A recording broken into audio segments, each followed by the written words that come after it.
You're listening to BQN. Assimilate the audio.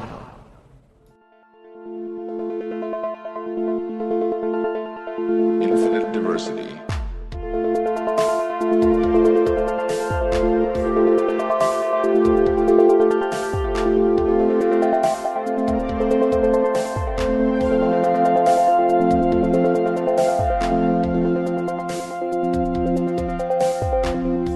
Live long and prosper, and welcome to Infinite Diversity, a Star Trek Universe podcast here on the BQN Podcast Collective. I'm your host for today, Chrissie, and joining me is my co-host, Thad. Thad, how are you doing today? I'm feeling a little weird, like the timeline isn't quite right, but I've been feeling that way for a long time, so it's fine. I think we're going on, 7 years on that, if you want to put a point on.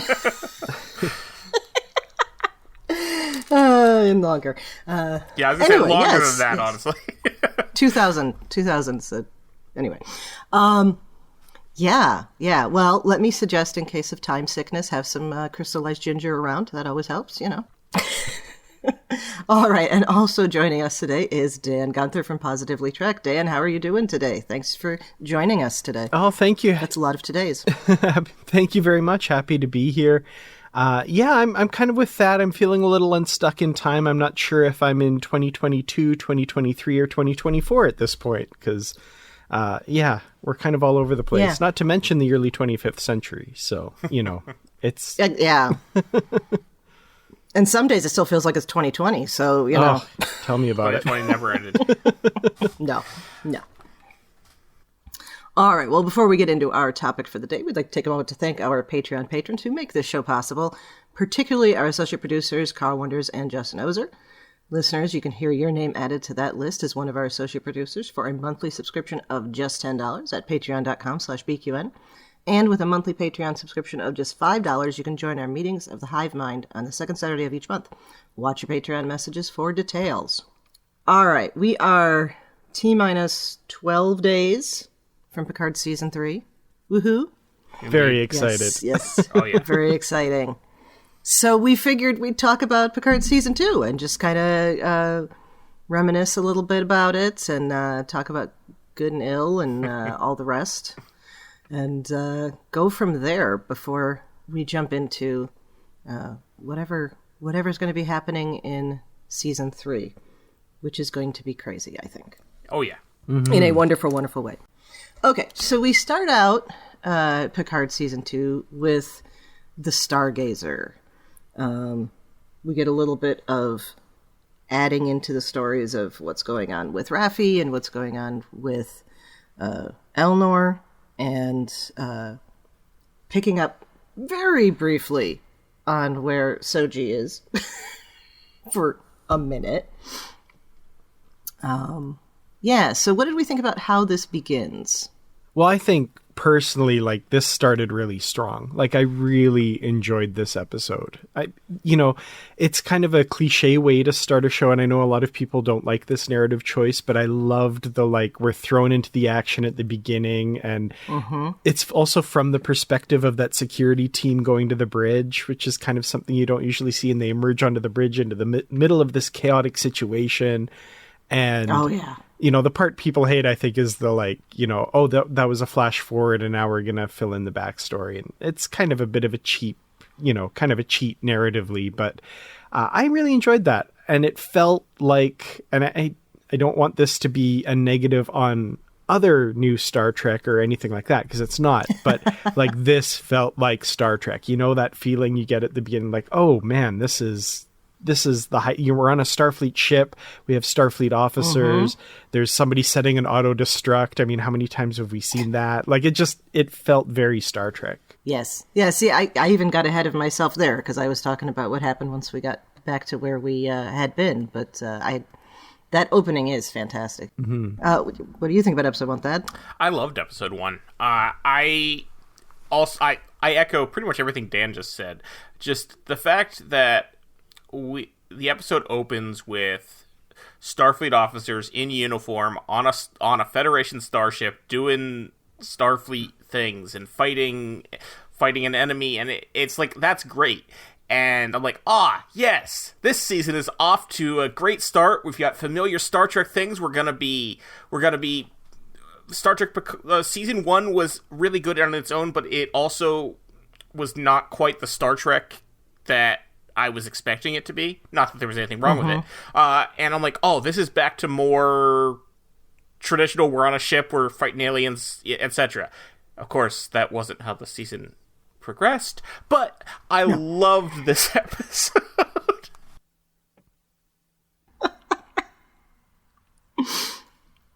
Yeah, there's a way to go with that.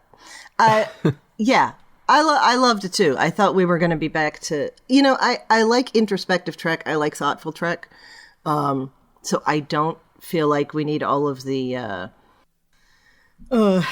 shoot 'em up, the action stuff.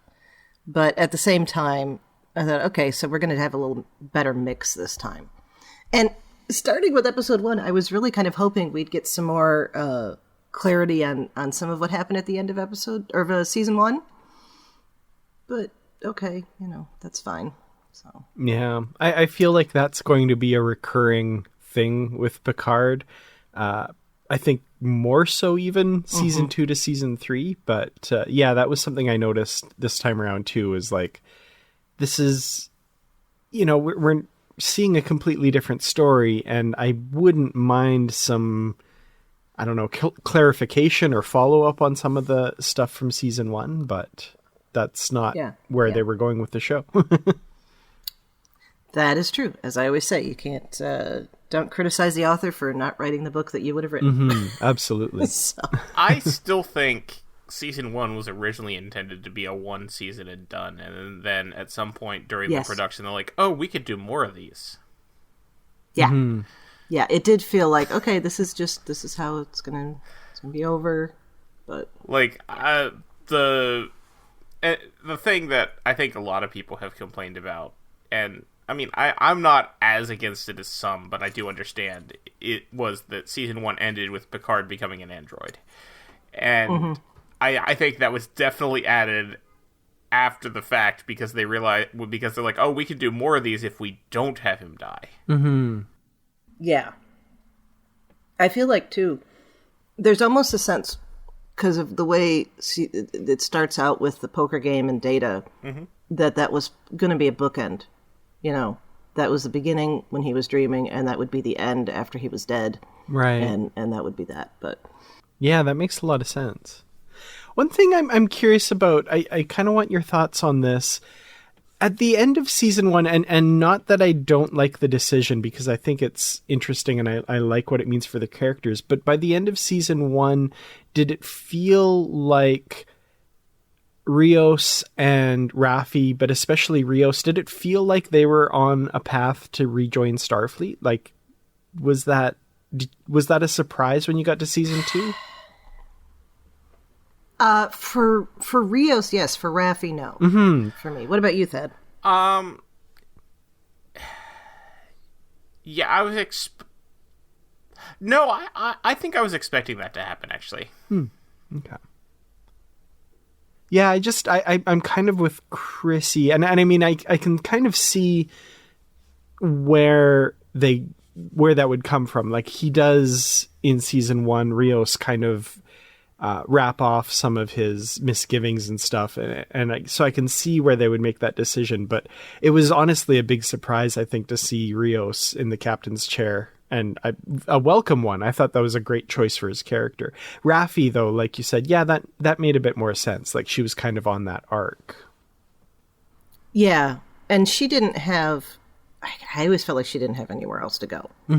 Yeah. It was that, or, sit in Vasquez Rocks and drink, so... Yeah, no, I feel like with Rios, he sort of, because of the way season 1 ended, where they got to the bottom of the android thing and the Vosh and all of that stuff, I think because Rios found closure for what had happened with his captain, and that was what had made him leave Starfleet in the first place. So I think because he had managed to put that behind him now, he was ready to go back to the fleet. Yeah. Yeah, that's true. That makes sense, yeah. All right. So, of course, we get this reintroduction to the Borg that are trying to negotiate. That was kind of weird. That was very odd. It doesn't get And any it does- less odd throughout the season. No, it doesn't. And it opens up more questions. The more we learn, the more questions we have. Because now, do we have 2 Borg collectives? It appears that we do. And it kind of bugs me too, and I mean that's kind of jumping around, but it bugs me that explanation is kind of required outside from the show, because by the time the season is over, you're like, wait, has all of history been changed and now the Borg are different? And it's like, no, wait, no. The showrunner's like, no, they were out there while the Borg were doing their thing and kind of, I don't know, running a shadow Borg government, I guess. I don't know.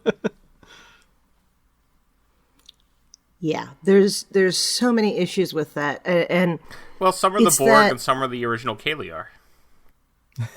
Yes. I'll take that. Yes, that works. That works. She wasn't the Borg queen; she was the Kaliar queen. Love it. Yep, I'm on board with that one. Me too. I love it.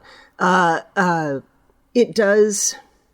The immediate reaction is like, oh, well, they knew it was going to happen, so why didn't they stop all the Borg incursion and everything, you know?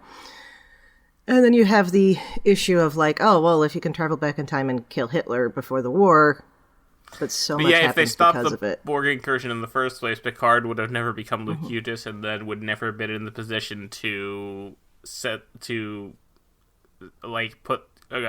peaceable Borg thing in motion in the first place. So, you know. Not to mention it would totally screw up Ben Sisko's life and the Bajorans and all the rest, so...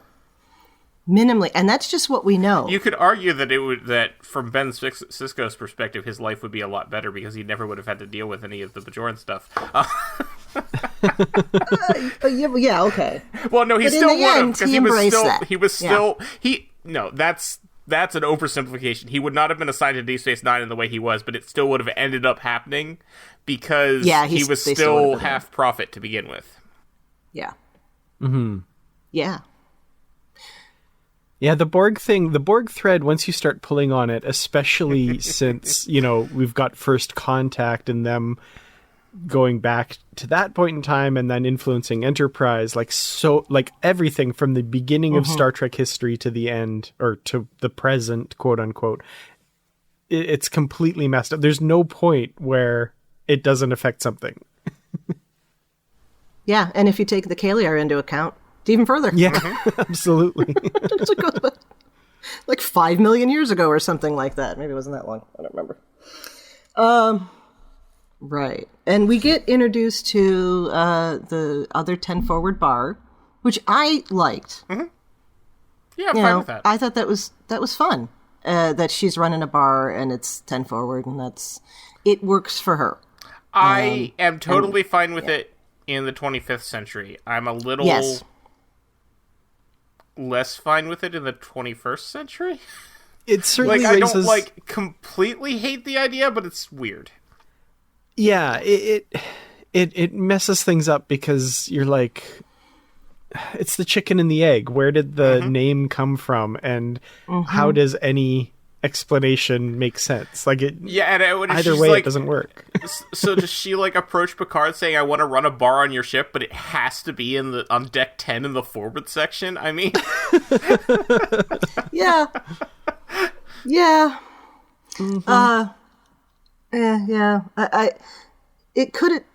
She could have just been running a bar that was named anything else.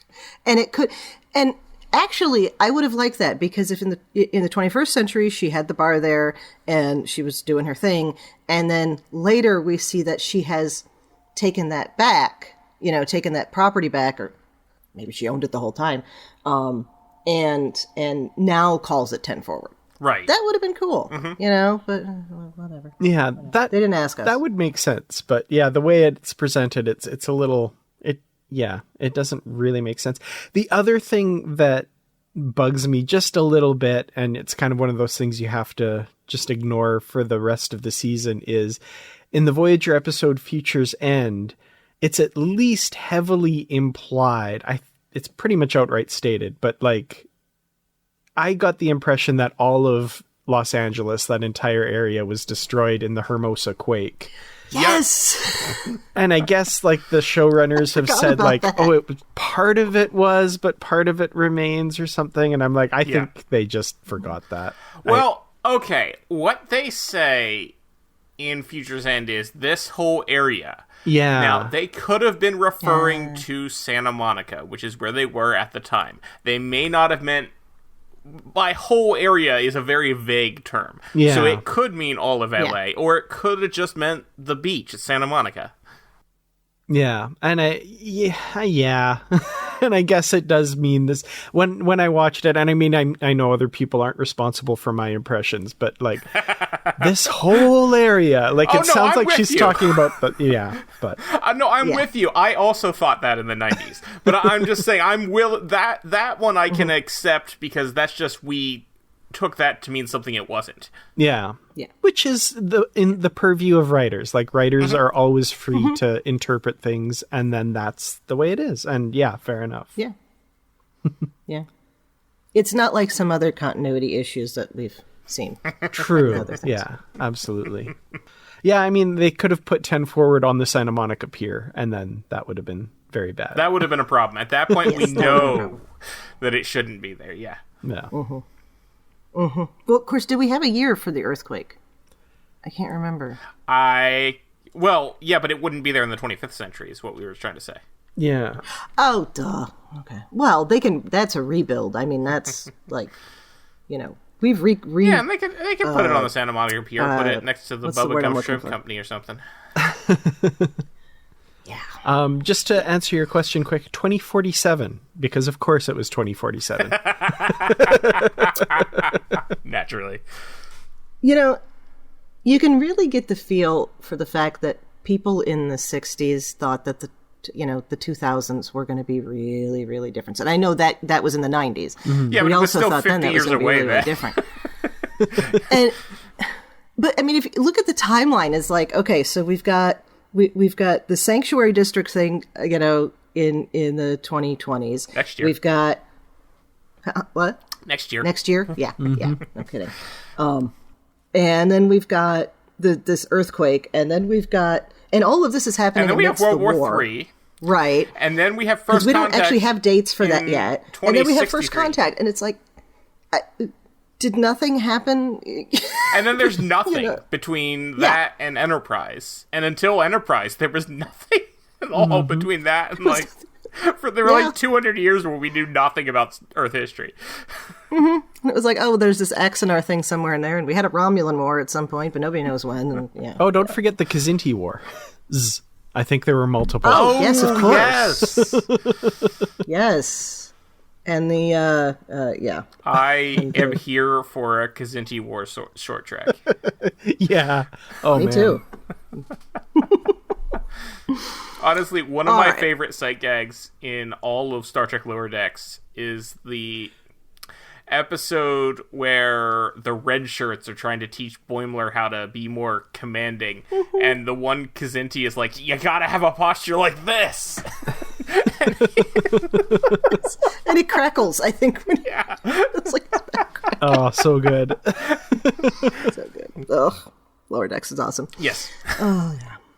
Right, so the whole reason we are even talking about the 21st century is, of course, because Q takes them there. Well, he takes them to alternate 25th century first.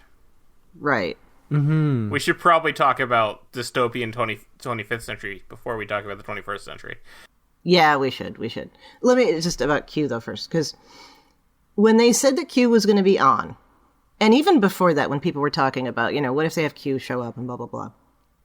And, the entire internet was like, oh, you got to have him show up young and then snap his fingers to catch up with Picard. And, of course, they did just that. Exactly that. And, was that because everybody was saying it, or did they have that, what other way would he show up? I think it's more but that... I still love it. I think it's more that everyone said that because that seemed the obvious choice, and it was also the obvious choice to the writers. Yeah. And I, for one, loved beautiful. that, too. I thought that was perfect. I really That's enjoyed the that. way to do de-aging, because you only have it for a Yes. second, so you don't have time to look at it and be like, oh, that's wrong. Yeah. Or, wow, that's way too smoothed out for how that person should look. Yeah. Yeah, because you barely see. It's more of an impression of he's got darker hair and no beard. Yeah. And then, yeah. Right, so then he's angry at Picard. For some reason. For some reason, yeah, we don't know what's going on at that point. And then he's going to teach him a lesson by kicking him into the future, where he is apparently a genocidal maniac. Yes. Yes, Picard, the genocidal maniac. Yeah, I've got Captain to of the say, USS World Raiser. yeah, Yes. I've got to say that initial meeting between Picard and Q as well. Like, I don't know what everyone else's reaction was, but like when Q slaps Picard like that, I was physically like, what is happening? Yeah. Like, I was like, okay, this is very different. He learned that trick from Cisco. Yes. Yes, he did. Yeah. But then Picard never there's hit me. also like after he slaps Picard, there's that look on Q's face like, what did I just do? What's going on? Like, and it's so you're so kind of put off balance by that and Yeah. what is going on. Yeah. And add to that the fact that he looks haggard, you know, and sick. Q, And you're that's- not well. Exactly. So this alternate timeline thing, I liked where that could have gone. That makes that sentence made sense. I felt like that was going to a place where we were going to see maybe it very obviously wasn't the mirror universe, Right. which I think is a missed opportunity, but whatever. Fans would have been so mad about that. Certain fans. After what happened with Discovery, yes. Yeah, it's like... yes, and I get And that. I would have been a little annoyed, too, because I feel like they've been dipping into that well a lot. Yeah. And if this is all Q's thing anyway, then he's not going to go there. But Right. we you know, it's the whole Next Gen never had the mirror universe. Whatever. There's one thing about that, about the whole Confederation thing that I really love. And I think kind of what they did was brilliant. And I'm actually really glad they didn't do the mirror universe. Because the mirror universe is something that has been since antiquity, right? Like Phlox talks about how the literature was different. It was like always on this different path, or the point of divergence was way, way back in the past. The Confederation future is so scary because the point of divergence is 2024. Like, I think the writers did this on purpose, and it's so good because this is saying, hey, if we're on this path, this is where we could end up, and we need to change course now. And I love that. I thought that was brilliant. I agree. And it was both the political situation and the climate change situation, which I appreciated. Yeah. Because one, fed into the other, both of which were emergencies at the time and continue to be. The skulls were pretty shocking and interesting. Gul Dukat, General Martok, and Ambassador Sarek were kind of the highlights. And the Ferengi Grand Nagus. Oh, that's right. Oh, too. that's right. Yeah. Which I assume is probably Zek, but we don't know for sure. Yeah. How does Dukat get into that kind of position of power? How did I guess the Confederation timeline. Okay, so actually this brings to one of the things I wanted to say about this. We are presented with this and we get the information kind of how we get there and all of that. I was hoping to see some of the reverberations outside of Earth. It just, and I know that wasn't going to be, it's not part of the story. Fine. All right. But it would have been interesting to see how, like the fact that it was Martok there and not Gowron or Duras, it would have been more interesting to me if it had been, say, Duras, because then there's implications for other things. But that's me. I don't know. It was cool to see him in Chicago, though. Yeah. That was really cool to see all those skulls right there just on display. Yeah. Oh, man, I wish I could have been there to see that in person. Sorry, Dan. Oh, no, that's okay. Maybe you can go to... Oh, wait, never mind. Yeah, Mission Seattle? Oh man. Yeah. I'm still so... Yeah, I was actually planning to go to that, too. Yeah, I'm sure, because it would have been not, like, absurdly far for you. Yeah, we were actually talking about making a road trip, my wife and I, and making a week-long, 2-week thing or something, but... Mm-hmm. Well, do a 2-week road trip to Las Vegas in August. Not going to make it this year, sadly, but I would love to do that again, yes. Yeah. I mean, I guess when you're talking about road trip, it's not that much further. True. Yeah, I'm thinking road trip from Alberta to Seattle versus Alberta to Vegas. You're adding like another day to the trip. I mean, if even. Yeah. No. Yeah. Oh yeah, because you don't have to go to Seattle to go to Vegas. So you're I'm thinking. Just take a different route. Yeah. Or stop in Seattle just to see where it would have been. Pour one out at Seattle and then... No, we're not bitter. Apparently, it was not Paramount that canceled Mission Seattle. It was ReedPop. Paramount does not want to cancel all possible official conventions. It was just ReedPop was not happy with how well Chicago did and didn't like how much Paramount was like telling them what to do with the convention.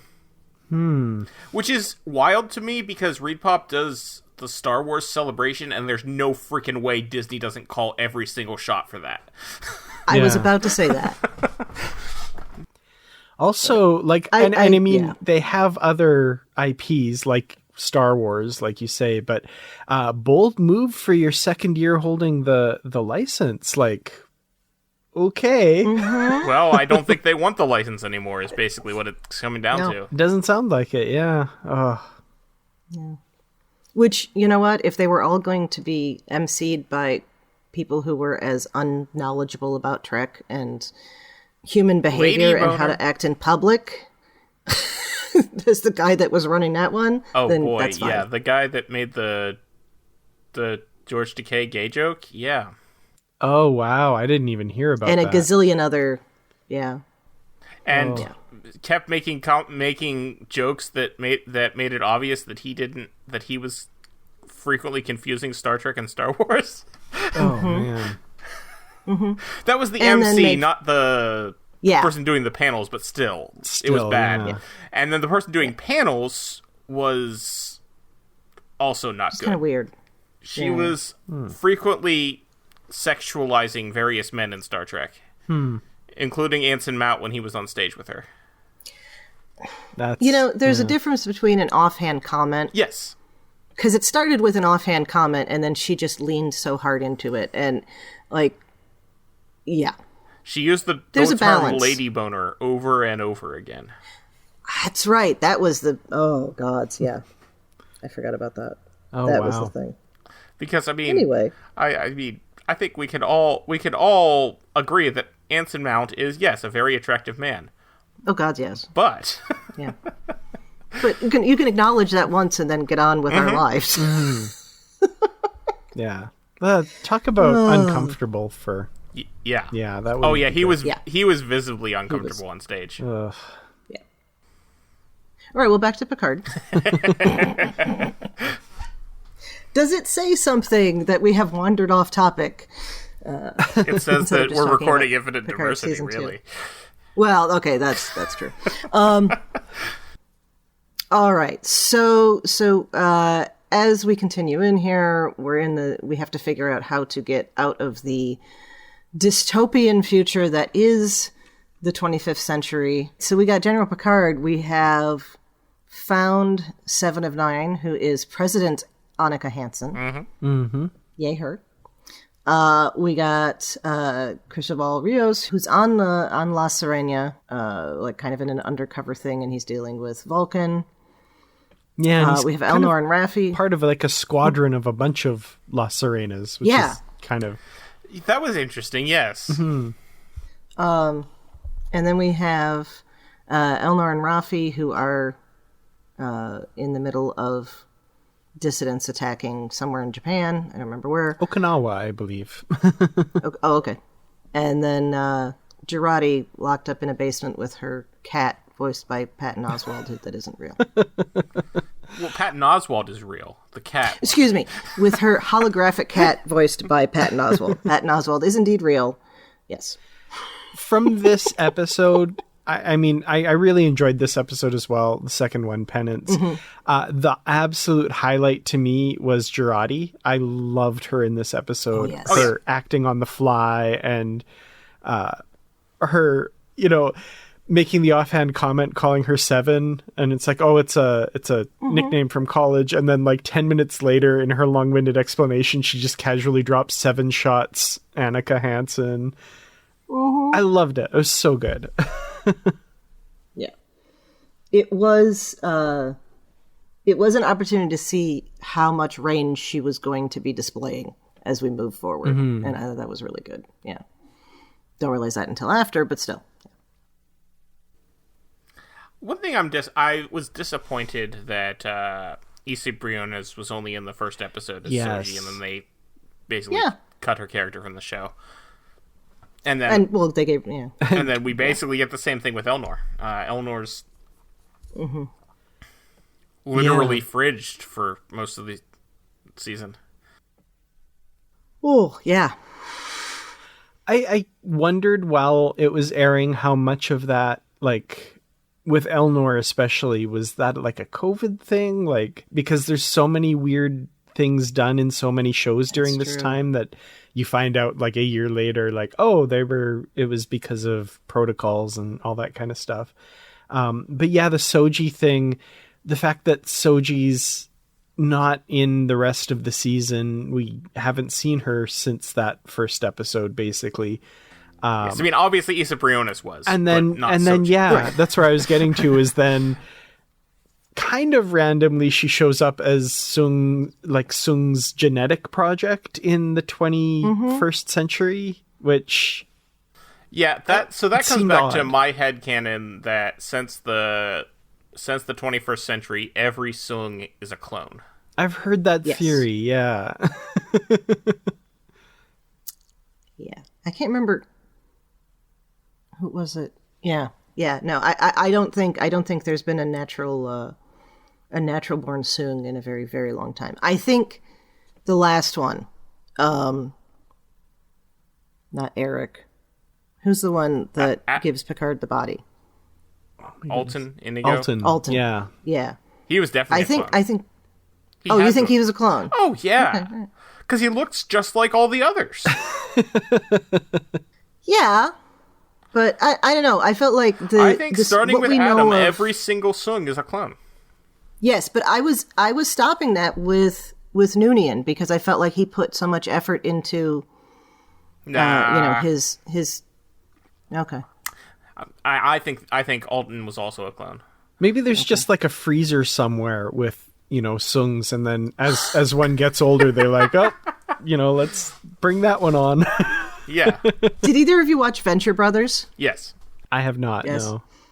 Oh, there's 2 characters on it that keep getting killed, and then they keep reappearing, and then you come to, spoiler for a very, 10 years ago now at least, it turns out that there's this particular plot point was... Oh, yeah. It turns out that there's just a basement full of clones. Yeah, because Venture Brothers, had, only, 3 or 4 seasons, but they were spaced out by years. Oh, God, yeah. And it might be more than 10, I don't know. But anyway. Old spoiler. Yeah. So, right. I think a lot of what we see here probably did have COVID issues because you have 3 or 4 people in a room at the same time and that's it. In a lot of it. So, and that was, I think, a big part of the decision to film in 21st century LA because they could do all that outside on location filming where they didn't have to follow as many COVID protocols. And they wouldn't have had to build stuff to do it. Yep. So, yeah. It was very awkward though. season 2 premiered the week of the Star Trek cruise last year, so they had a premiere screening. Actually, we saw it before anyone else in the U.S. But because you were on a boat. Yeah, because we were on a boat in the Caribbean. Yeah, but we'll get the screening of the episode this year, but it probably won't be before everybody else because we'll be on the West Coast this year. But anyway, they had an event for the premiere, and the episode was introduced by Issa Briones and Evan Evangora, and then which ouch, yeah, because those were the Picard actors that were on the ship. Well, all right then. Wow. I mean, it was par for the course because in the 2020 Star Trek cruise, the episode that they showed on the ship was Nepenthe. And one of the actors who introduced that was, I'm forgetting his name. The actor who plays Hugh. Jonathan Del Arco. Yeah. Jonathan Del Arco, That's which, of the course, episode. is the episode where he dies. Yeah. Oh. Still, I'm still mad about that to this day. That is honestly too. the thing I am most annoyed with about season 1 of Picard. Yep. Was Hugh's completely unnecessary death. 100%. And I love that episode other than that. Yeah. No. I can argue that his death was even less necessary than the kid, the Borg kid, name escaping me. Icheb? Icheb, yeah. Icheb, thank you. Icheb was I was about necessary to say Ishmael. for 7 of 9's character development. Right. Yeah. Also because So there was the Manu Antareme is a terrible person. Yes, he is. So I was fine with Icheb. There was no reason to kill Hugh. Yeah. That's what I'm saying. Icheb's death had a purpose. Yeah. It was. We didn't need to quite see as much of it, but it had a purpose. So go ahead, Dan. I feel like I remember saying, like, the episode before that, if Hugh dies, we riot. And then, like, I was like, oh, I guess I have to riot now. They called my bluff. I wasn't expecting this. Yeah. That was a bit of a roller coaster episode because it was also, other than Hugh, it was the episode with Riker and Troy and the canonical character in Star Trek named Thad. So obviously I was loving everything else in that episode. Yeah. Yeah. Oh. Except that he dies, but yeah. Well, yeah, but Yeah. So we are talking about the Borg in episode 2, and that has to bring us to the Borg Queen, which our timing on this discussion. Yeah. So certainly the loss of Annie Wersching. Was it last week now or 2 weeks ago? it was last week. It was last week, yeah. Well, technically it was this week. It was Sunday, so it was the Okay. very beginning of this week. Listeners, when you hear this, it will have been last week. That's true. So the timing on that is tough. Yeah. But And she was only 45. Yeah. Yeah. Yeah. That's crazy. That's way it's too close. awful because she leaves. She had cancer, and she'd apparently been fighting it for 2 years, which is wow. Yeah. Because I met her at Mission Chicago, and obviously everyone has a right to privacy and not to share those sort of things, but you couldn't tell in any way that she was sick or anything. She was a very nice person. You could tell she was thrilled to be there meeting fans. And now, knowing how things played out, I imagine she was there just trying to get as much joy out of life as she could. Yeah. Yeah, and showing up while she still could. Yeah. Yeah. And the fact that to her that meant meeting fans and giving of herself like that, that says so much. And the fact that she got enjoyment out of that in what turns out to be the last stage of her life, like, that's incredible. And she's incredible in this season as well. The one moment Fantastic. that I just, like, it blew my mind. I loved when the Borg Queen's on stage and Picard is supposed to, for this spectacle, execute her there on stage, and he's delaying and it's getting really awkward. And Annie Wersching's Borg Queen just kind of gives him this look like, what you gonna do? Like, kind of this weird taunting, like, anytime this now. is interesting. What's gonna happen now? I love that. I was just, incredible choice on the actor's part. I don't know if the director, whatever, whoever crafted that was brilliant. I loved that whole scene. Yeah. God, I feel like we have to skip around a lot, but that's the nature fine. of the beast here. When do we not skip around a lot? It's fine. I know, but it's like a whole, I feel like the 21st century episodes are kind of a big mishmash of stuff that just a bunch of stuff happens. Okay, so actually that's a good a good bit of a segue here. Okay, I don't remember if I actually said it on the podcast last week or if it was we were talking ahead of time, but it was so disconnected between the two elements, and it reminded me of the story for Billy Joel's Scenes from an Italian Restaurant. Okay. Oh yeah. And it's, like I said, if I said this on the podcast last week and you've heard it, listeners, sorry, I'm going to say it again. We had this conversation, but I don't think it was on the podcast. Okay, so first of all, if you are not familiar, it's not one that plays on the radio a lot, but if you're not familiar with Billy Joel's Scenes from an Italian Restaurant, pull it up, listen to it. It's a really great song, okay? But it is very, very obviously two different songs that got glommed together. You're using one as an introduction to the other one, and then as a closing from the other one. And he tells the story about it. I don't remember where I heard it, but about how it was two songs and he couldn't figure out how to make either one of them work. And somebody he was working with had the idea of how to glom it together. Mm-hmm. And that works for Scenes from an Italian Restaurant. It didn't here. All of that lead up for me to say this didn't work. But yeah. Mm-hmm. I loved all of the stories that went on. I had a tough time reconciling. Yeah, my main issue with season 2 is I like the premise. Yeah. I like the idea of doing Star Trek IV: The Voyage Home or Future's End over the course of a season. Like, I think that's a great idea. So many things happen throughout that just ultimately come to nothing that it bugs me. Like the FBI agent who's inexplicably played by an actor who had stuff to do with time travel in a Voyager episode. So you're expecting all this.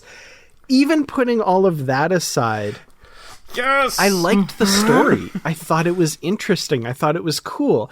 It had no impact on the rest of the season. Yeah. Like I thought he would come back and help them at some point, or A, B, C, whatever. But it just it's interesting and it's fun, but it's a diversion for Picard for an episode, and then now we're back to the other stuff. It's like they had to fill an hour, and that's what they chose to do it with, and that bugs me. That it's just it ends up being wasted potential. Yeah, there was way too good of a story behind him and all of that for them to have just dropped that. Yeah, and then being the 90s TV watcher that I am, I was pissed because pissed is the wrong word. I said, I think at the time, that if they were going to just bring in a random FBI agent who had experience with aliens and then not use him for the rest of the season, it would have been a nice David Duchovny cameo. You know, why? If you're not going to actually make the connection, then make a different connection. Make it, and for all we know, they did. They asked him and he didn't want to do it. But yeah, Star Trek has this. Yeah, I doubt it too. That would have just been too much. I doubt both that they asked him and that he said no. Like, neither one of those seems possible to me. If they'd asked him, he would have been there. Yeah. Right. Yeah. Star Trek has a history of reusing actors in that way. I mean, we just look at Nick Tom Locarno Paris, right? Yeah. Oh, well, yeah. Oh, I was thinking more actors that have played like 20-some characters. But yes, Tom Paris and Nick Locarno. Although that was simply because they didn't want to pay the royalties. Pay the writer. Yeah. Okay, so maybe not the best example, but my point is that we're used to seeing the same person playing different, but the context of it, you don't see Jeffrey Combs playing an Andorian in the 22nd century. That's not true. and this guy's investigating these time travelers, and he played a time cop in Voyager. Like, it's like that was confusing and a distraction, which was annoying. And again, that I can still look past that, but like you were saying, Dan, the fact that it didn't matter. We had that one episode that he's in, and then, he shows up at the end of the episode before, but and then he doesn't come back. It feels like something that's gonna get referenced again, and then it just gets left behind, and that just doesn't make sense for a serialized show like this. No, and I think it was probably a result of the switchover that happened partway through the season. Yeah. I think everybody that was involved lost track of what was going on, and so we ended up with two different stories. Yes. For people who may not be aware, because seasons 2 and 3 were shot back to back, Terry Matalas, the showrunner, actually stepped down from production of season 2 to begin pre-production on season 3 about halfway through the season. Yeah. And Akiva Goldsman was running the show for the second half of season 2, and Akiva Goldsman has done some good things. Yeah. Akiva Goldsman has also done some not as good things. And I just don't think he really was able to stick the landing. Because it's not just limited to that little side story. There's a bunch of other stuff. I'm curious your thoughts on this one because, and again, jumping all over the season and stuff, Rios makes the decision to stay behind in the 21st century, which is an interesting character turn. And I think okay. Yeah. But the stuff that had happened to him prior to that in the season, like he gets picked up by immigration, he goes through these horrible things, and the motivation we kind of get is that the food tastes really good and the cigar is very real. I think there's an interesting... Surely they have real cigars in the 25th century. Something that they could build on and provide some really interesting motivation. And obviously there's also the family that he kind of becomes a part of. And that's a big thing. But I still feel like there was something missing in his motivation there. Like it seemed very sudden. And I think that's where more than 10 episodes would have done it justice. Because I think they definitely were building to Rios staying behind. Like, I saw that coming as soon as we had the episode where he's talking about the food and the cigars. But what's wild about that is the episode where he's talking about how great the 21st century is literally the episode after he was imprisoned by ICE. Yeah. That bothered me too, because I was expecting him to take them with him. Yeah. And even, he knows what's coming. Even just in a passing, whatever history he got in the equivalent of, high school, they all know World War III, yeah. Yeah, that it's coming. And it's imagine going back in time to 1925 and living in, I don't know, Germany. I was going to say Germany, but Los Angeles wasn't exactly, we haven't heard of any battles that happened there. Aside from that really bad movie from the 90s. But sorry, that was just too easy. And actually, I don't even know if it was a bad movie. I've never seen it. I was just like, it's a safe bet, I'd say. Right. I've never seen it either, but I haven't heard good things. No, that's it. Okay. All right, good. Back to, right, what I was saying, put yourself somewhere that is next to, Switzerland, I'm going to go live in Switzerland in 1925. No. These people that I now love and I want around in life, you're going to come back with me. You're not going to stay here. But he has this feeling of wanting to try to make things better. Mm-hmm.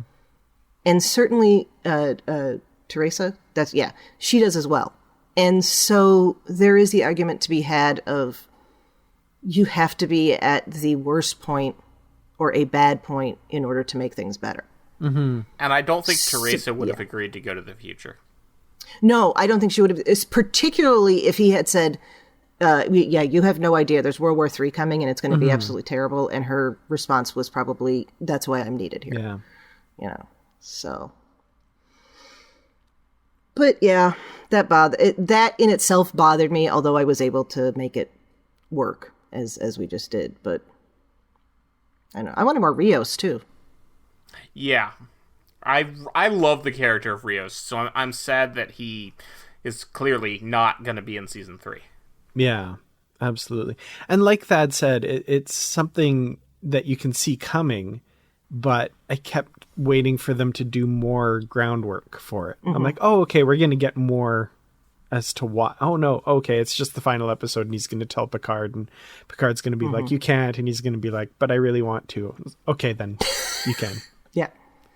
Yeah. You know, temporal prime directive, be damned. Right. Because, you know, there's not one of the most beloved episodes of the entire franchise that's about how you can't go back in time and try to fix things. Mm-hmm. But that's fine. Whatever. Except when they can go back in time and try to fix things. Right. Right. But not for a girl. When it turns out they must because it was part of history somehow. Right. Predestination paradox. Yes. Yeah. Can't wait to see the look on your face when we get back and you find out I don't exist. Love that. I just, that scene, and just also the fact that they didn't even, like, really focus on the joke. O'Brien just looks at him, pauses for, like, half a beat, and then laughs. Yeah. And that's so perfect. Yeah, I mentioned this, I think I mentioned this off recording last week, Dan. Do you know that DS9 is now as old as TOS was when that episode aired? No. Oh. No, that's true. My heart.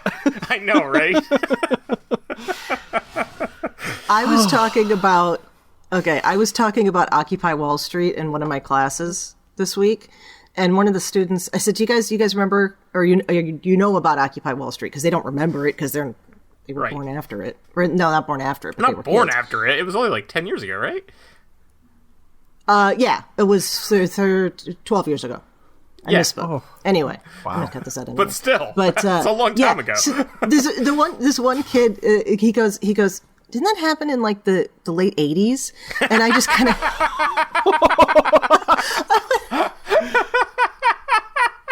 I happened to be standing, and I had the desk chair next to me, and I just kind of did one of those, oh God, and I sat down in the chair.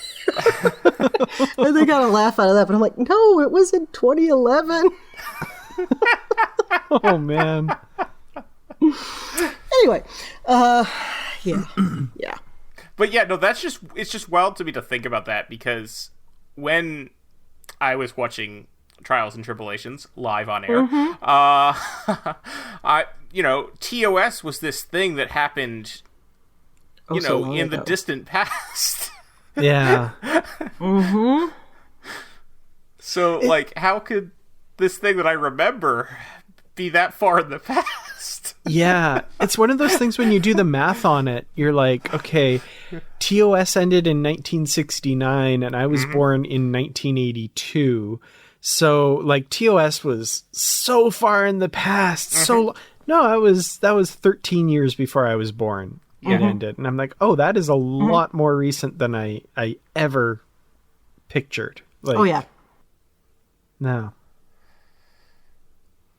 TOS ended more recently to when you were born than Enterprise ended to now. Okay, you're gonna have to stop this. I had to do some math there. I don't appreciate that. No. Oh, I'm gonna go get my Robaxa set.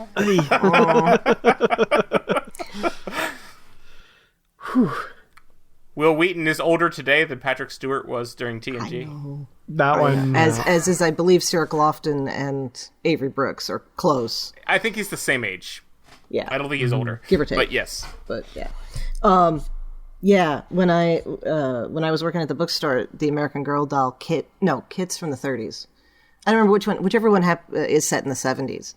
And I remember getting the stuff in, and I was setting up a display for it, and I was like, this is too recent for an American Girl doll. American Girl dolls are supposed to be historical and blah, blah, blah. But as I'm setting up the display, right, I'm setting up all of the other, it's including some of the other dolls too, or the books, because we just had the books.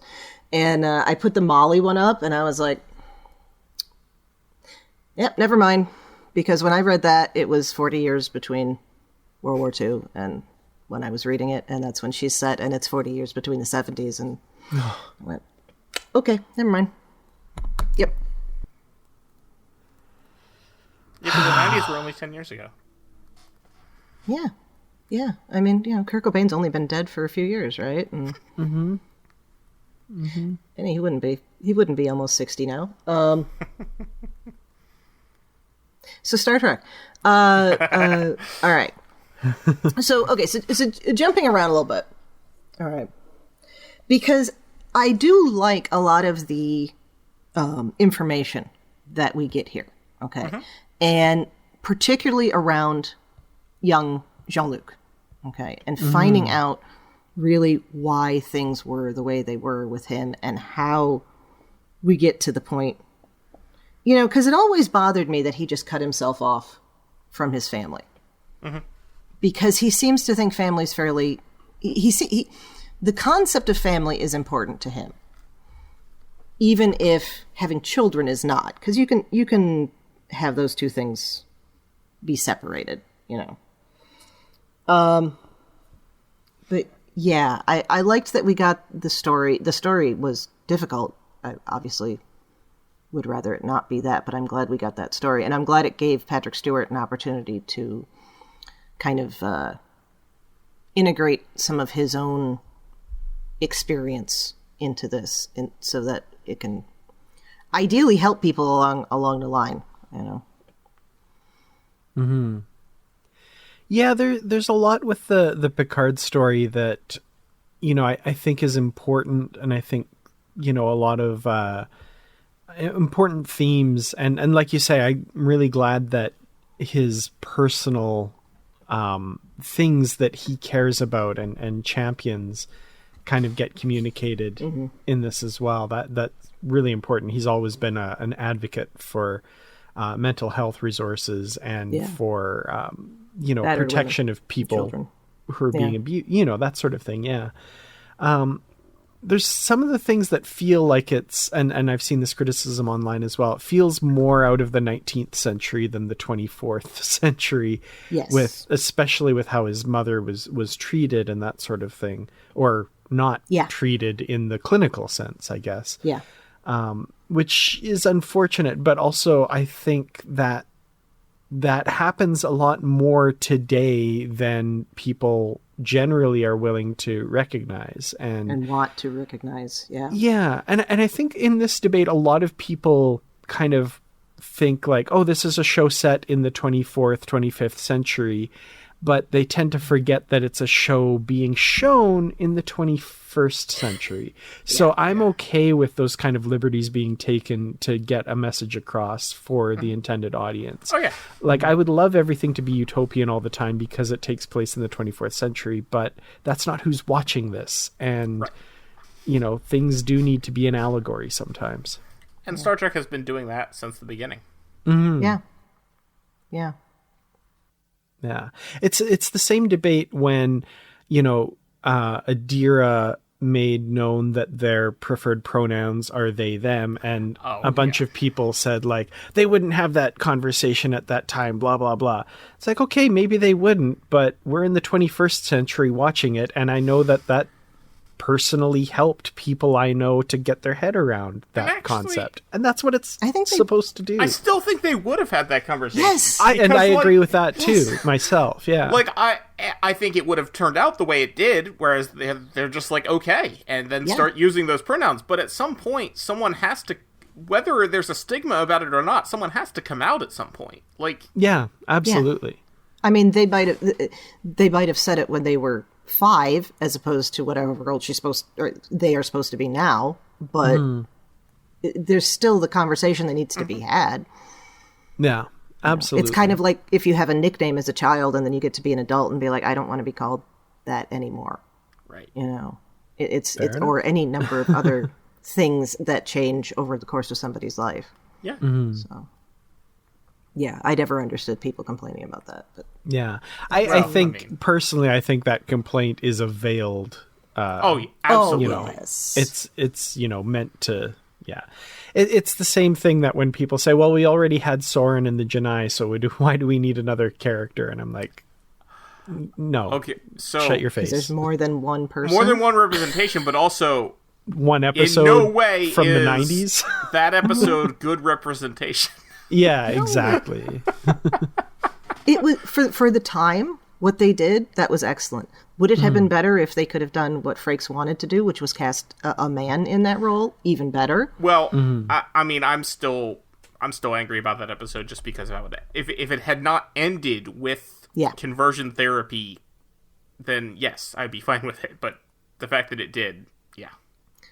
Well, I think we're supposed to see that that's wrong because of how it went about. You know.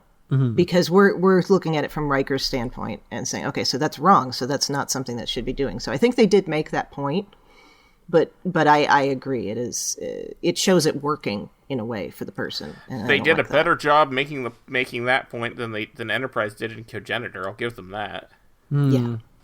Yeah. Cogenitor was an attempt to put the Handmaid's Tale in Enterprise, and it didn't work. Yeah, and it again, it comes down to the wrong decision made.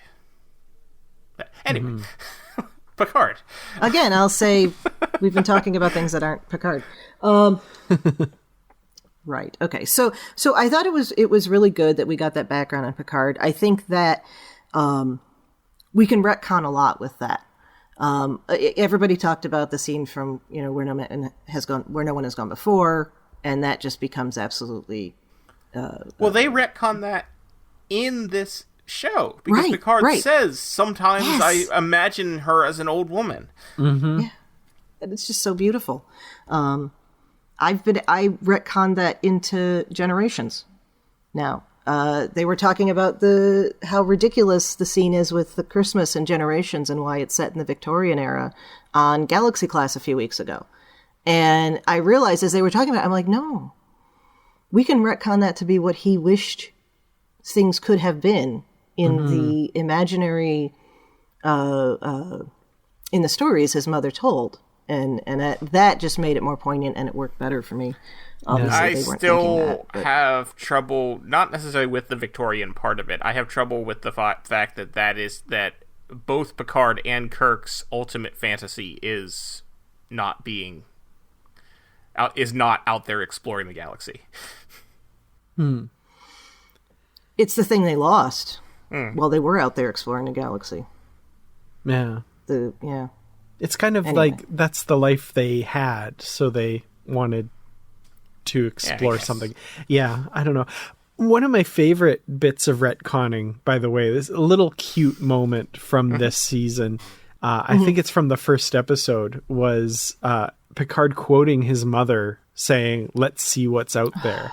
Which, when you watch Encounter at Farpoint now, and you just see that look on his face, which you previously interpreted as, wanderlust and the excitement of exploring, now you can add into that just the little memory of his mother and a glint in his eye. And I'm just, that's so great. I love that. Oh, that's good. That raised the hair on my arms. I had forgotten about that connection. Oh, awesome. Yeah. So we have, we mentioned briefly the commentary on ice, and I did love the thing where Rios goes, they make you swear allegiance to a flag? That's hardcore. It's just like, yeah. Well, the Pledge of Allegiance has been and always will be creepy. Yes.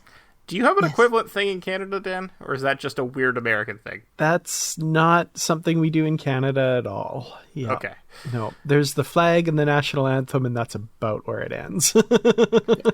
Yeah, that's what normal countries would do. Yeah. We've got this weird, like, obsession with... Yeah. Anyway. Yeah. Right. Shall we just jump ahead to Borg Agnes? Let's Sure. do it, yeah. All right. That was another thing that worked very well in this season. I loved it. I loved it up until the end, but yes. Yes. I have mixed feelings in that I enjoyed it and I thought it was a fun and interesting ride. It bums me out that we don't get Agnes as Agnes anymore. Yeah. Just because I loved Alison Peel as her so much. Oh, yeah. The implications of it and the Borg thing, I actually think is really interesting. I actually really it's weird and you kind of have to rely on, again, outside sources to make it work. They don't explain it enough in the actual show, which always bugs me. But I'm like, ooh, let's explore that.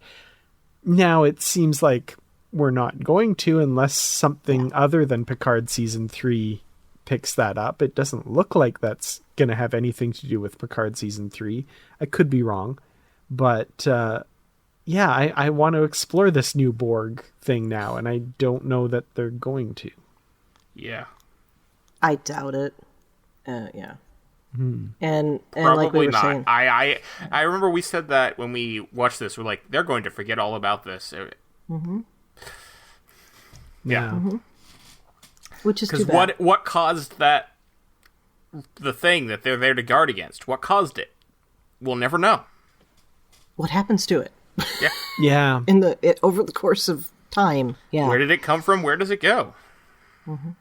Cotton Eye Joe. Yep. Yep. But yeah, that does bug me that we don't know. Like, it was just like, oh, that's the thing that was set up that the Borg are here to, like, warn us about. And they're going to stand watch at the gates of whatever this thing is. That's interesting, but what is it still out there? What's going on with that? Somebody could pick that up and run with it, and I hope it's more than just an IDW miniseries. Yeah. As much as I'd read that and enjoy it, I want this to be more substantial than that, and I don't think it's going to be at all. Okay, so I guess since we're talking about things that didn't get properly explained, shall we talk about the woman that's not Laris? Yeah. Oh, yes. Yeah. Yeah. Yeah. I can't remember. Does she have an actual name that we are ever told? Yes. I feel like she does, but it's just falling out of my head. Because I think my only note about her is that her American accent isn't very good. Talon. Talyn, Talyn is her name. or Talon, yeah. Or Talyn, yeah. I think But- Talon. I think Yes, that's a thing. That's a thing. And that's a thing with Renee Picard, the astronaut. Which that was cool. right. But also... yeah. Central plot point that we just kind of go, whoop. Yeah, how there's important so it was. much about this. I just totally forget. I don't like that the thing... And again, if I'm getting this detail wrong, I'm sorry. It's because I didn't get a chance to rewatch the whole season for this. Is the thing that causes the timeline divergence, the thing that solves everything, is that Renee finds this organism that is instrumental in cleaning up the atmosphere.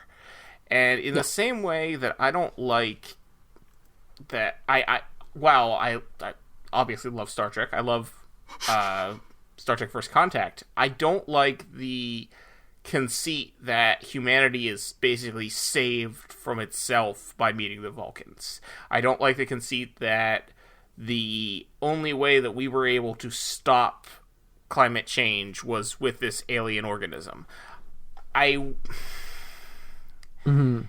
It feels like a cheat.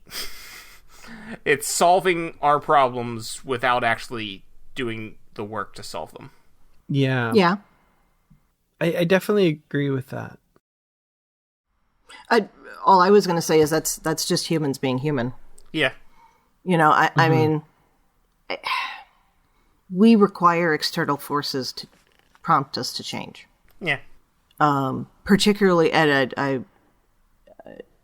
particularly Americans, I'm going to say. But not only. Actually, you know what? Humans are going to human. The Depression, you know. We were on our way out of the Depression, certainly. But that does not happen the way it does, and you don't get the economic boom of the 50s without World War II. Yeah. And just we don't take care of ourselves as humans. You know? Yeah. So that never. The thing about the Vulcans didn't bother me. The thing about the weird organism cleaning the atmosphere, that does, because it's so. I was about to say it's so small, which is true because it literally is, but also it's such. It's one of many things, and let's think of it this way: if 3 years from now, or however long it was, okay, because it wouldn't have been exactly 2024 that she comes back with it. But if that shows up, is the human reaction going to be, oh, we should really then start shifting away from these things that cause so much damage? Or is it going to be, we have a way to fix the damage so we can make it worse? Yep. Exactly. Yep. That's what it's going to be. Yeah. Which makes it feel like, to me, that's not what gets us to the Star Trek future. Right. Like, the easy fix isn't what gets us there, because then what is the idealism based on? You know, it doesn't necessarily track. And also your point about it being small, like I'm noticing echoes here of the original idea for Star Trek IV, The Voyage Home, which was they go back in time to get a plant to bring forward. And I didn't know that. Yeah, something like that, a plant or a fungus or something. Yeah. And they revisited that because it wasn't enough. And I feel like this needed just another revision, another look at it to say, okay, here's a MacGuffin we need to get. What should we do to make that a little bit more meaningful to the audience, where we're like, what was it that she found? Oh, it was a microorganism, or what was it? A mold, or what, you know? Now Star Trek 4 is the one with the whales, and Star Trek Picard Season 2 is not the one with the weird alien thing that she's going to get from the planet in a few years. The microorganism, yeah. Yeah. Right. And I mean, I understand it was about different things, and that's just the MacGuffin. But, you know, make it a little bit more memorable. Make it a little bit more interesting. Make it a little bit more Star Trek spectacle, you know? Yeah. Honestly, if you asked people who saw Star Trek Picard Season 2 last year if they remembered the organism that cleans the atmosphere, I bet a bunch of them don't. Mm-hmm. Yeah. Yeah, like I probably would have not even given it two thoughts unless one of you had brought it up in this discussion. Be like, oh yeah, that's what it was all about. Yeah. But to me, it also, I don't necessarily like the message that it sends, that it tells us in our world that we can't fix climate change without this drastic intervention from an alien organism. Yeah. Like, all we need is this microorganism, some guy to invent warp drive, and replicators. And now we're the TNG people where, you know, we have no conflict somehow and stuff. Yeah. That just doesn't make sense to me, yeah. Yeah.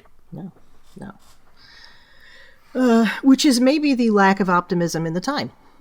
Because, you know, Roddenberry is working in a time of, it's of terrible strife, of terrible things going on, but things are getting better. Or at least it appears that things are getting better. Right. And we don't have that in a lot of ways. You know, we do in some ways, but we don't in a lot of others. Sorry, listeners, you know what a cynic I am. So I think it's the attitude of the time. Yeah, that makes sense for sure. Well, what else here? Oh, we haven't even talked about. Well, we briefly mentioned the cloning. Oh yeah, the repeated cloning. Yeah, the Soongs. I'm still mad that Sung was able to buy his way into the quarantined lunch facility. Mm-hmm. Yes. But again, I will say that's commentary on the time. Yeah.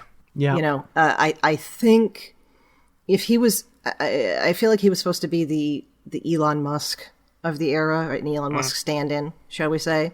Mm-hmm. And I would not be surprised to hear that something like that would happen in that circumstance.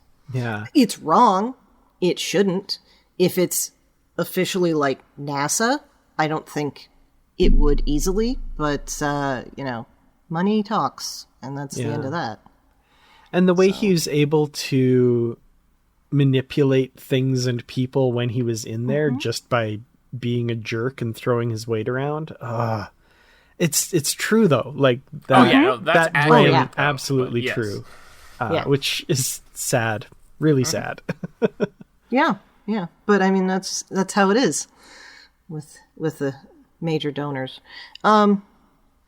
So correct me if I'm wrong here, but I don't think we ever did get a proper explanation for why she couldn't leave the house, why she couldn't have sunlight touch her.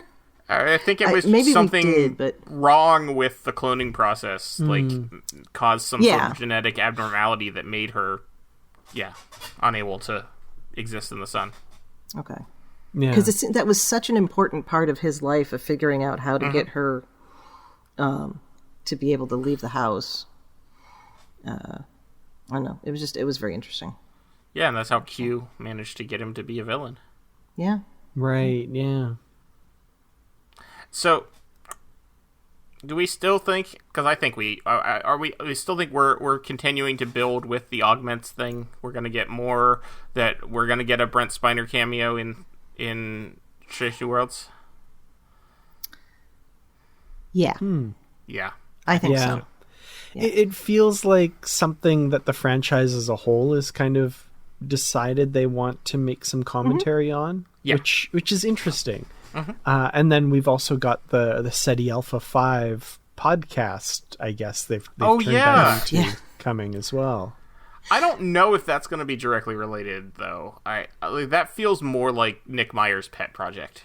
Yeah. Yeah, but it's the con. It's the whole thing around it. Yeah. Mm-hmm. It feels like that's where people's minds are at for whatever reason, which is... Yeah, I don't think that's actually going to happen personally, but that's me.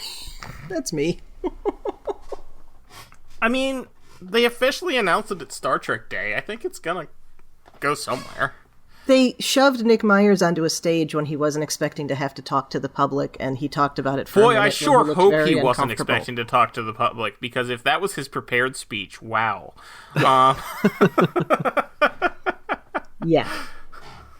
I'd like to think I know better, but that felt like, oh, we need to fill a few minutes. Why don't we tell them about this thing that we've been talking about? Oh, he happens to be here. He's also been talking about wanting to do that for... Yeah.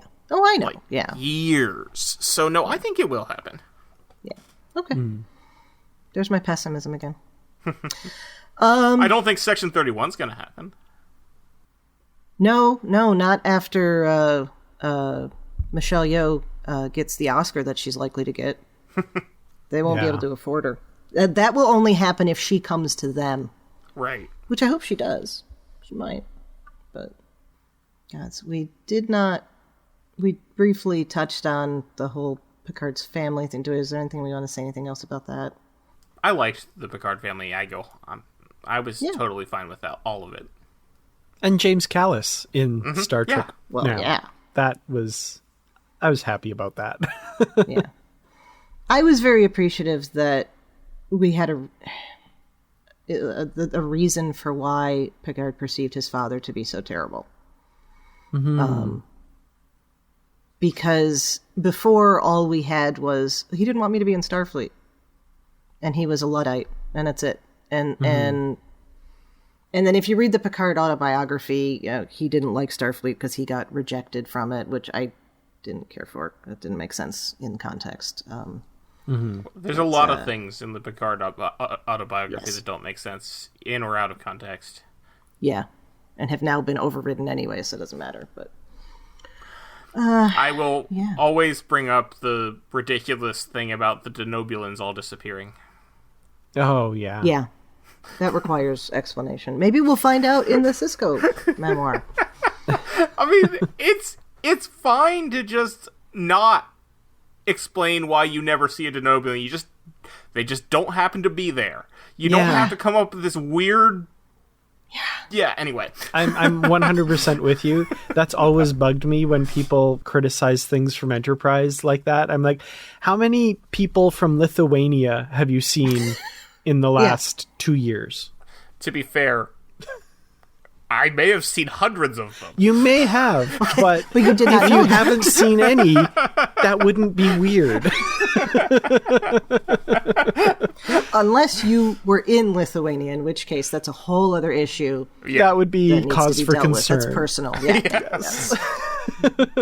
But no, the Picard autobiography, I actually haven't read it. I only know this from what I've been told, is that, it includes a whole story about how all the Denobulans decided to, go away.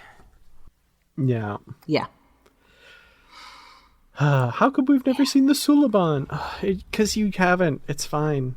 They're shapeshifters. We have. There you go. Sneak under the door every time you go into the room. It's fine. They should have been an episode of X-Files. Come on. The guy that could smoosh himself and was eating the livers. Yeah. Okay, so... Tombs. Tombs. Yeah, Tombs. Yeah. All right. So one of the themes of this is, and one of the themes of Picard as a whole, I think, for both season 1 and season 2, and I think we're going to see it in season 3 as well, the issue of mortality and the issue of that which is believed to be immortal and is not, because certainly Data until Nemesis was presented as going to be immortal. I mean, all you have to do is look at that scene where he's talking to Geordi in Times Arrow, and certainly Q we perceived as immortal, and he's not. And this is another story. I want to know what's going on. Yeah, what happened? Was to that Q? natural? Do Q just normally have, eventually die, or is something happening to the Q? But, yeah. And we get that with, I think there is the touch of that with the issues with Yvette Picard as well, of how children really do perceive their parents as immortal until proven otherwise. And that was filling in those stories. I think they did well with that. What did you guys think about this theme as presented? I want to know more, especially with Q. Yeah. But yes, no, I think that theme has been present throughout all of Picard, and I think it works pretty well. Yeah. I think that was one of my favorite parts of the season as well, was the whole Q thing. Even with the kind of lack of explanation, I still really appreciate the story they were telling with him. And I also think that we as a viewer can kind of fill in things, not necessarily fill in things, but the Q, they don't care about linear time all that much. No. So this Q that we see here might have lived for, another few billion years, and he just appeared to Picard at this point in his life because that's what he wanted to do. Yeah. Also, just as a viewer who has really enjoyed the character of Q and his relationship with Picard, I love that I'm right there with Picard when he says to Q, why? And Q says, finish the question. Why me? Why are you so fascinated with me? And I'm like, what is the answer? I'm so curious.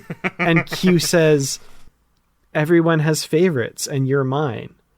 And I was like, that's a good enough answer. It is. That was fulfilling. I love that. And you can, now take that and apply that filter to all of Q's previous appearances with Picard. Why would he take Picard back to his past to rectify this thing that he perceived as wrong, to teach him a lesson that, Again. And all this stuff. I love it. I think it works perfectly. And I was sufficiently touched in that moment, and then the hug between the two of them, and so great. Yeah, I did love that. I thought they did a nice job of wrapping that up. Yeah.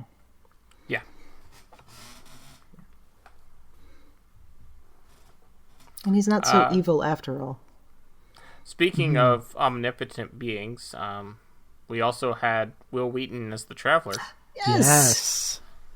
So, or as a Traveler, I should say.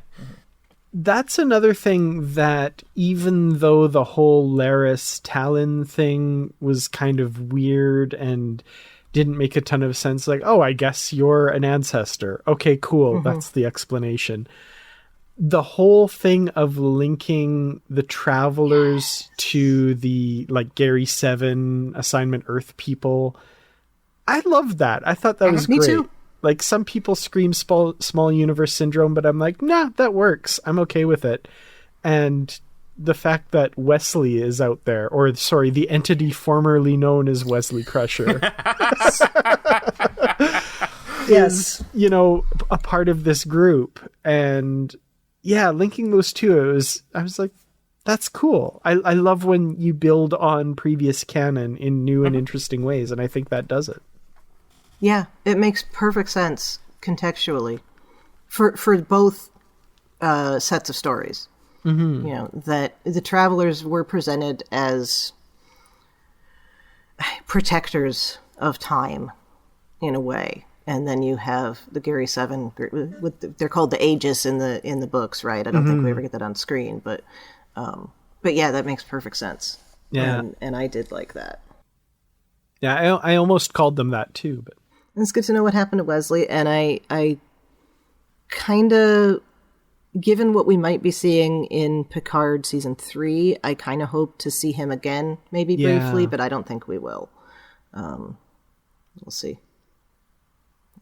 It'd be pretty cool. I also, a lot of people I saw criticized Will Wheaton's performance in that.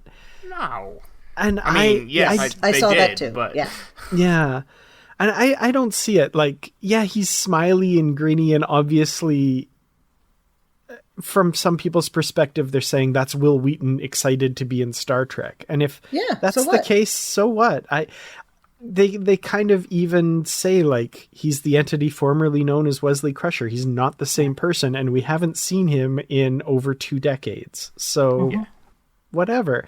I thought he was great. And my grin at seeing him on screen was as wide, if not wider, than his grin for being on screen. And I enjoyed that. I thought it was great.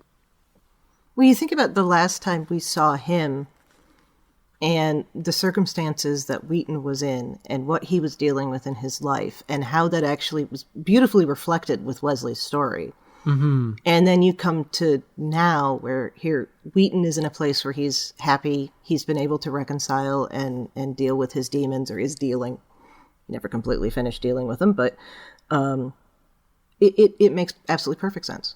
Yeah. So 100%. Yeah. I think that's people. I still run into people who don't know that story about him, and they still think that he's an ass for leaving. Than he did in Trek. And in fact, I did explain this to my father when this came out. He's like, oh, he was such a jerk for leaving. And I'm like, oh, no. Let me tell you what his parents were doing to him and why he left as soon as he was legally able to.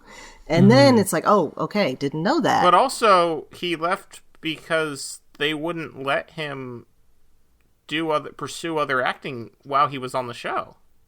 Like, even beyond obviously, there's the whole trauma with Will Wheaton's parents, but even from a professional point, like, he was unable to appear in a movie because of Rick I didn't know about that. Yeah. Okay. Interesting. Like, he was cast in a movie, I forget what it was, and he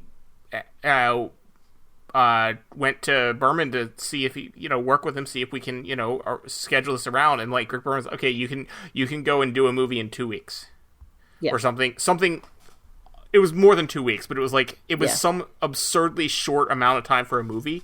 So then, like, he went to the movie people, and they're like, okay, we can actually make that work. So then he went back, and Berman was like, no. Mm. Well, that's interesting considering how Cole Meany worked that into his contract for DS9 about being able to take time off. Well, that's because Cole Meany was already an actor doing other things before he was on Star Trek. Right, but I think that's just another So connection. he had more power in his negotiation because of that. True. Mm-hmm. And here we are not talking about season 2 of Picard again. Listeners, we did not hate season 2 of Picard. Okay. No. I don't think there's any season of Star Trek I hate. No, but I think we all wanted something else out of it. Yes. Mm-hmm. And I'm cautiously optimistic that season 3 of Picard will give me some of that. Agreed. Yeah. Agreed. From what we've seen in the trailers and all of that, I think we're going to have that. Even if it is just a nostalgic wandering, bringing the gang back together for one last mission, or however you want to put it. I mean, that's what I want out of Picard, so I'm fine with that. Right. I think that's what everybody wanted out of it from the beginning. Everyone except Patrick Stewart. Yeah. Oh, he just keeps learning these lessons, doesn't he? We can go all the way back to 87 when he's like, I'm just going to live out of my suitcases for a year. And then we can continue on where he's like, I'm doing other stuff. I have other things that I'm known for. And then, well, no, I guess I am. It's the Leonard Nimoy arc. It is. That's true. Yeah, definitely. Even including singing, partial singing career. Anyway. I mean, Patrick Stewart is now entering his I am Spock years, so it should be fine. Yeah, he's just got to get into photography to really complete the... And for some reason, that made me think of that ridiculous picture of him dressed up as a lobster in a ball pit. Yes. I love that. Yep, I do too. That seems like a good place to end this. Is there anything else we want to talk about with Picard season 2? I'm sure I'll think of a bunch of things after we're done, but it's we fine have missed all sorts of stuff, but that's okay. If this you is supposed to be, yeah. If you want to hear more thoughts about us for Picard season 2, our entire back catalog is available, and we talk about each episode, so you can go back and listen to us then, and we may even have different thoughts back then, so it could be interesting to hear. Mm-hmm. I'm quite sure I did. Yeah. And I'm trying to think, and God, I can't remember. You weren't on for Picard. That was more Brandon and Justin, wasn't it? You came in after, or did you come in with season 2? I came in just before season 2. Okay, that's right. So I was in for after the break of Discovery season, in Discovery season 4, when it came back from its break. That's when I joined the podcast. Okay. So, I was here for a few episodes before we started. Picard Season 2 was the first season that I did the whole thing with. Okay, cool. All right. I see. I can't remember anything. And I think Brandon was on for the first couple episodes. Half-ish, yeah. It was just past the convention, I think, give or take. Anyway, so anything else we want to say before... we'd call it good on that. I think I just want to reiterate, I enjoyed the season. There's things that frustrate me and things that, if I was in charge, as though I'm some sort of wonderful Hollywood writer, I would have done this differently. I mean, obviously not.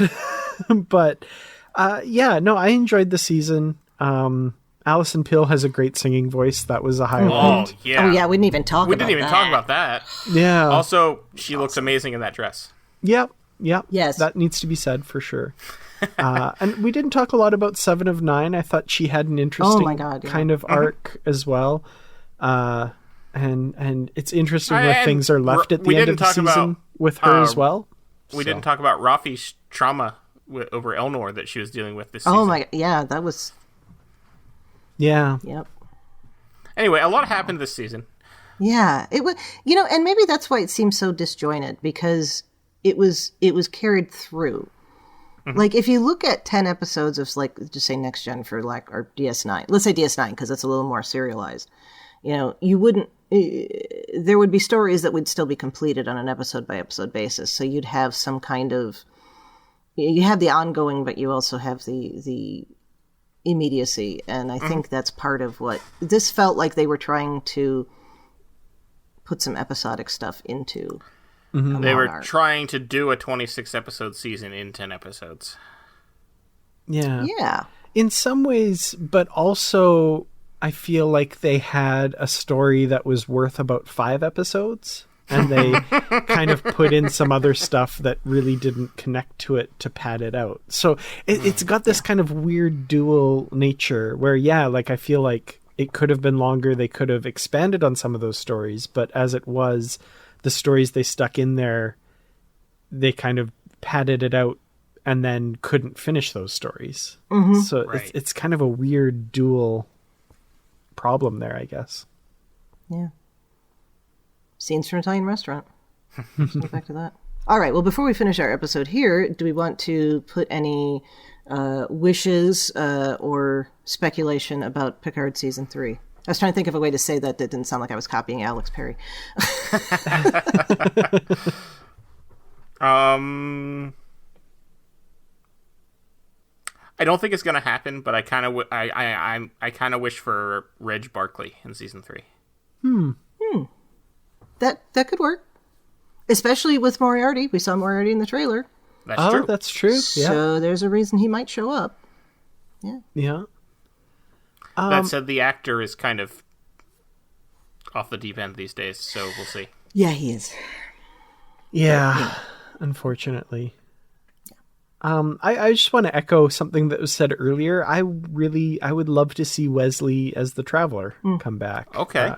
And I mean, they're reuniting. I don't know. I guess they kind of said that he wasn't, but they've also said that other things weren't happening that did happen. So he did stand up on the stage in Chicago and say, "I'm not in Picard season 2." So, yeah. Not to interrupt you, I'm sorry, but yeah, that's yeah. No, that's very true. And Benedict Cumberbatch is definitely not playing Khan, right? So. No, he's just some guy named John Harriman or whatever his name was. Yeah. Harrison, right? Harriman was the captain of the Enterprise B. Yes. Yeah. Tuesday. Is that the Enterprise B on the calendar behind you, Dan? It is, yeah. Haha, there we go. Nice. Very nice. But yeah. So that I mean, I wish we got more of Elnor and Rios. Mm-hmm. Obviously we can't Rios anymore. Jurati, obviously we can't with Jurati anymore.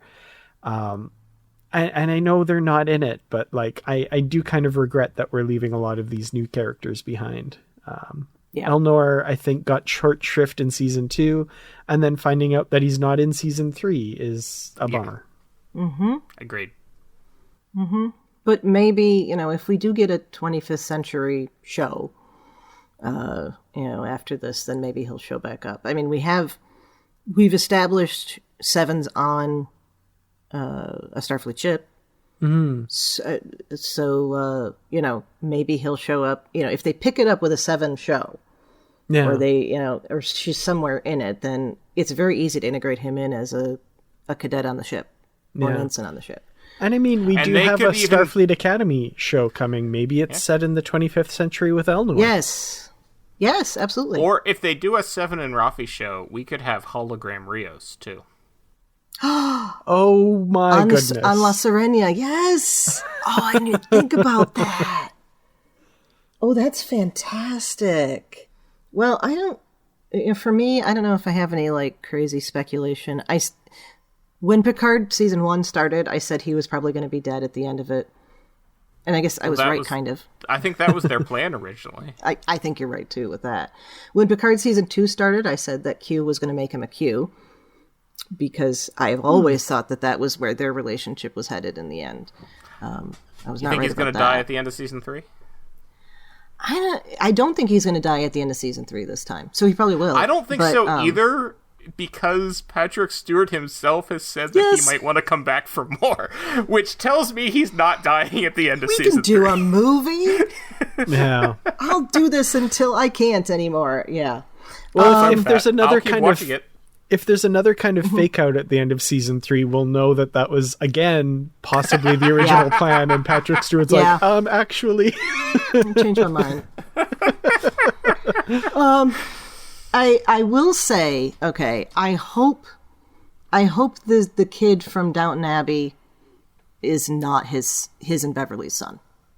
Okay. But I don't want to see them I have not having been a fan of that theory the whole time. Like, it just doesn't Yeah. seem in character for Beverly to do that, to not tell Picard. No, and this is not like a Carol Marcus situation. Like, Kirk knew David existed. Mm-hmm. Yeah. And she told him, you're not going to associate with him. Okay. And he's not going to know that you're his father until well after he's an adult, but that's a different issue.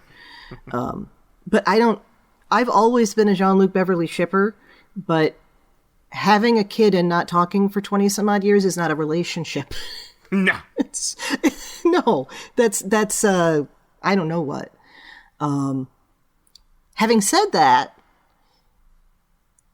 the concept of that Picard family going forward and bringing it back to what we were talking about, generations, and that that was so important to him to have the continuity. Maybe we get that. I don't know. Yeah. But I don't want to see them having not seen each other for 20 years and then her being like, oh yeah, here's your kid. Yeah. Yeah, no, that doesn't seem in character. So I still don't think he's going to be, but we'll see. Mm-hmm. We shall see indeed. Well, Dan, thanks for joining us for this all-around random discussion today. Thank you for having me. I actually really enjoyed it. And yeah, tangents are what podcasts are made of, I think. So Absolutely. Absolutely. Well, I mean, if they want to listen to somebody just, straight up talk about it scene by scene, then that's not us. That's okay. I'm sure there's some show out there that does that. Well, I was trying to think of a show that did that, and I literally could not think of a show that did that. All right. Well, Dan, if people want to continue this conversation with you online or talk about other things or listen to you talk about other things, where can they find you? Well, you can find me on the podcast Positively Trek, which I do with my fellow Trek podcaster, Barry DeFord, as well as we do book club episodes with kind of a bunch of different guest hosts, Jesse Gender mostly, but also a number of other people. Brandy Jackala was on a recent episode talking about the Stargazer comic, which takes place between season 2 and 3 of Picard. So maybe a little bit of a prequel there. I got to read those. They're fun so far. Yeah, I just haven't had a chance. Cool. And then also my YouTube channel, Kurt Ratz Productions. Kurt Ratz is just Star Trek backwards. So yeah. It took me 2 years to figure that out. I didn't know that until I heard you say it somewhere. So it was just like, wow. I would not do well in a situation where, some spy was trying to tell me something and I'd be like, what? Can you tell me flat out? Okay. Right. So, Thad, where can people find you when you are not trying to figure out how to fix the atmosphere with a microbe? Well, there'd be a lot of trying in my case, because that's not anything I have any experience with. But best place to find me is probably still on Twitter at Tyrannicus. That's Tyranicus. I am also still on Mastodon, even though now I have to manually do my cross posts, which is at Tyrannicus at 10forward.social. And you can hear me on the podcast I do with my friend Carl called License to Spiel, where we talk about James Bond and James Bond adjacent things. We're currently doing the Johnny English films, and that's license spelled with a C, like members of the British Commonwealth do it. Chrissie, where can people find you when you're not dying at the beginning of the episode and being stuck in cryo storage. Literally fridged, yeah. Right, well, in addition to here on Infinite Diversity, you can find me on History with the Szilagys here on BQN, that twice-weekly short history podcast I do with my fellow historian partner, Jason. I'm also happy to chat about our shows in the BQN Collective on Facebook, and I'm on Twitter at the Goddess Livia, TheGoddessLivia, where I tweet about Star Trek history and leftist politics. You know, we've stopped saying when as long as Twitter lasts. I think that has gone the wayside, perhaps. For the moment, it seems like it's a stable crisis. Stable crisis. Oh, that's a good title for a memoir, somebody, if anybody needs that. Stable crisis. Yeah. Don't forget all of our other great shows on the BQN, like Galaxy Class, All Good Things, Union Federation, What's the T-Bev, Mickey's Marvels, Trexperts Quiz, and History with the Szilagys. And exclusively for our Patreon members, there's It's Green with Mark White and Amy's Math Moment. And thank you so much for tuning into Infinite Diversity. Thank you to Zach Tripp for the wonderful theme music and Mark White for the awesome show art. Please subscribe in your favorite podcast player, and don't forget to rate and review us there as well. If you want to reach out, you can find the network on Twitter at BQN Podcasts, or our show specifically at IDIC Podcast. You can also talk about any and all of the BQN podcasts in our Facebook group, the BQN Collective. On our next episode, we'll be talking about the Season 3 premiere of Picard, The Next Generation. Until then, peace and long life.